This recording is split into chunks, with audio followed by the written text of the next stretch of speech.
Мгм. Таны тухайд яг хэдэн төгрөг авна гэж та тооцоолсон байсан бэ? Нэмэгдэлтэйгээ. Гэтэл өнөөдөр яг хэд буучив? Би яг нэмэгдэлтэйгээ нэг 4 сая гараад л буундаа одоо цаг цагаас оруулах гэж байгаа. Ингээл ерөнхийдөө би ч нэг баг цалинтай болохоор цалин мөнгө маш сайн төлөвлөж амьдралдаа төлөвлөлт зарцуулдаг байсан. Тэгээ 4 сая гаруй төгрөгөөрөө дэрнэ гэдэг ингээд би нөгөө 25-нд буугааг өнөөдөр чи 27 шүү дээ. Тэгээ би цалингийнхаа зээлийг бокетоор зээл аваад ингээд төлчихсөн байсан. Хүүдээ зээл аваад төлчихсөн байсан. За одоо цалингийнхаа зээлийг хаагаад надад нэг 2 сая төгрөгөөр найдвартай үлдэнтэй гэж бодож исэн чинь яг буцаагаад 2 сая 600 мянган төгрөг авсан. Тэгээ зарим нэмэгдлүүд нь хасагдсан гэсэн үг юм ба штэ тий? Хасагдсан.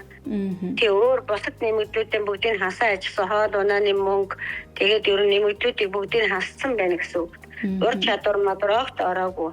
За тэгээд юу яах вэ? Бид нар чи ерөөсөө ингээд нэг ийм баг цалинтай болохоор нэг зээлээс зээлийн хооронд өрнөөс өрний хооронд л ингээд өрмөөхөл амьдарч байна да.